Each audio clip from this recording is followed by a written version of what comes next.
Okay, how are you feeling after this past weekend? Let's go there before we pick up a couple of things from the Twitter chat. How do you feel, Brittany? Pretty exhausted. We were talking about this before the broadcast began. You know, I was very hopeful that this weekend would not be one of nostalgia, but would be one of action. And I think that we saw a lot of positive, urgent, important action on the part of activists, members of the community, continuing the dialogue, continuing to act, continuing to push for urgent change. And yet we saw some reactions, unfortunately, from law enforcement that I do believe were heavy-handed. I myself was pepper sprayed one night, and so when we think about being in the middle of August 2015, it feels far too much like August 2014. And that, quite frankly, is very exhausting, but it is a reminder of how much work there is to be done and how we just can't give up. Just strictly on the police community relations, or how are you feeling overall? Or did that overshadow everything for you? Did you feel, however you felt you were treated while protesting, I gather? Sure. Mm-hmm. You know, and it certainly didn't overshadow it, right? Like I said, it was a reminder of the urgency of now. But what I do know is that we've seen, gosh, over 52, 53 weeks now, people continue to interact, continue to engage, and really come forward with a lot of solutions, not just in the area of police and community relations, but in education, in healthcare, in racial healing. And so, you know, I continue to be hopeful because people are continuing to push for change and continuing to be active.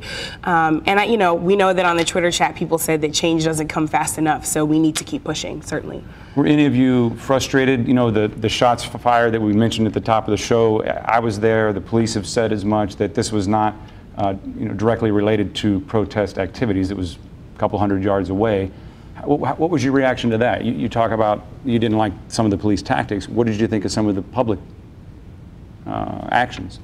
Yeah, so I think, so I'll try to answer both questions together. So I feel inspired and encouraged, quite frankly, from this past weekend. Inspired at the example of Leslie McSpadden and Michael Brown Sr., who have found purpose over the course of this last year and have begun to engage to draw attention and awareness to these issues. And throughout the weekend, we saw forums and dialogues, conversations that brought awareness to the various angles of the things that we've seen over the course of the last year. We had a pretty significant meeting ourselves with the commission in order to talk about and to prioritize some issues for going forward. And we've seen the public significantly engage in that process, in as much as we've seen the public engage in organizing activism in the streets and advocacy in Jefferson City and City Hall, respective places of governance in this community. I think that's, quite frankly, inspiring. And so as we talk about a public that's still having this conversation, we recognize that there are people on all levels of the conversation, and we recognize first and foremost that there are young people who have been traumatized by the conversation, and more than the conversation, the matters, the issues that have been exposed that we still have not moved quickly enough for me or for the folks on the Twitter chat about. And so we see young people still acting out of that trauma and out of that pain. We see that from those who are on the ground, and quite frankly, you know, it's helpful for us to recall what the police have said in this moment and what the media did not say immediately. The media continued to ask about how folks felt about the shooting and continued to connect the narrative of the shooting to the narrative of the protest, even though the police immediately said they didn't have anything to do with one another. So quite frankly, as we think about those shootings, even in the way I just asked the question now, do you think?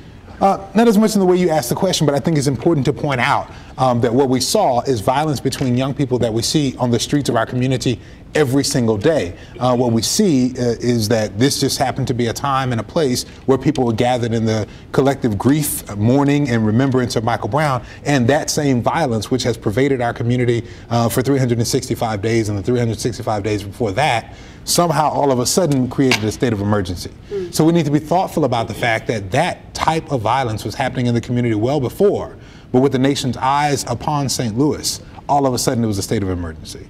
So let's remember that there are over 100 shootings in that way in our community in this year already. 100 murders, 100 homicides, exactly, right? 120 some odd. So I raised the question that Hands Up United has asked: which state of emergency? That state of emergency was called well before our county executive began to move. It was called before August 16th last year when the governor called a state of emergency in St. Louis County. And so those kinds of issues are the ones that the Twitter chat is talking about, the intractable issues of economic inequity, of educational inequity that pervade child well-being and economic mobility in our region. And in that way, there's still much work to do. And that's why I'm inspired that so many people were engaged, such diverse crowds of people were engaged this weekend in a sustained conversation about the change that we must push forward in our region. I see you nodding. How are you feeling? I mean, I was definitely coming out of the weekend, like Starcy said, inspired and ready for more, energized and ready to do more. It was definitely a bittersweet weekend. Even though we lost Michael Brown a year ago, this weekend was more about just losing Michael Brown. It was about bringing people back together. I mean, the theme of the whole weekend was United We Fight. And bringing people back together and remember why we came to the streets on August 9th to fight. This wasn't just a weekend of protests of which most people seen. It was a weekend of having conversation. It was a weekend of training. It was a weekend of education, educating each other on how to continue to move forward in this fight. But at the same time, the bitter part of it is because we did lose a brother. It took for us to lose Michael Brown, for not only Ferguson to wake up, but for the world, our elected officials, people in positions of power to say it's time to do something. And like Brittany said, a year later, we still continue to see the aggressiveness of the police. The next day after the shooting, when people took to the streets to peacefully protest, it was still more arrests as people were just on the sidewalk protesting. There was still very aggressive tactics from the St. Louis County Police Department. So what have they learned? And it doesn't seem like much. It doesn't seem like much. And maybe that goes back to what you're saying about the way things are looked at from a larger view, the state of emergency, because I know that they would probably say that they had people shot the night before and they were trying to prevent that. That would be one thing we would probably hear from the police. Well, the question is, why wasn't there a state of emergency on on Friday night or Thursday night or Wednesday night? There are people shot in the county, in North County, almost every day. That's right. I mean, we've had those situations happen in the city where we've gotten up in the morning, unfortunately, and seen 3 shootings the night before. No state of emergency. There weren't CNN cameras. That's right. On Wednesday. There weren't, this is the difference. We got to own up to that. We got to own up to the victory laps, quite frankly, that some of our civic leaders have been having over the course of the last 2 weeks, when reports come out that say, well, we haven't had any economic loss and we haven't lost money from conventions, because quite frankly, that's what we really learned from Cincinnati. We learned from Cincinnati is try to avoid the economic boycott.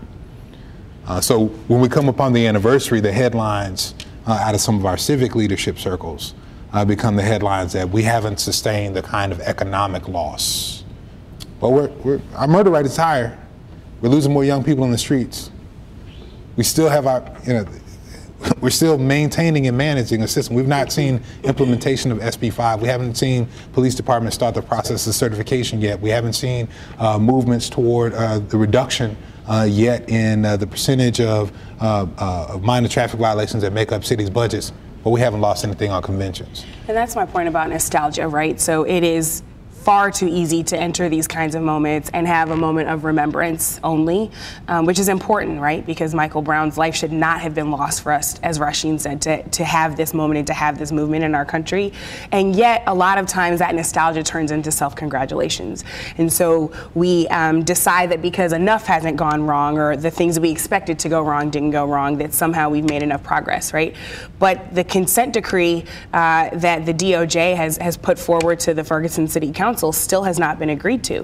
And we're sitting here a year later, and there are a number of incontrovertible facts in that report that the city of Ferguson really has had the opportunity over the last 365 plus days to say, we will stand by this and we will make sure that these things happen urgently, to see the kinds of reductions in violence and abuse and oppression that we've seen consistently in Ferguson and more broadly across the St. Louis region. This is an opportunity to actually advance things, not just by having a conversation, but by taking action. And so seeing action taken on things like the consent decree are critical to making sure that we're not just getting caught in this moment of patting one another on the back that we made it another year. Speaking of season.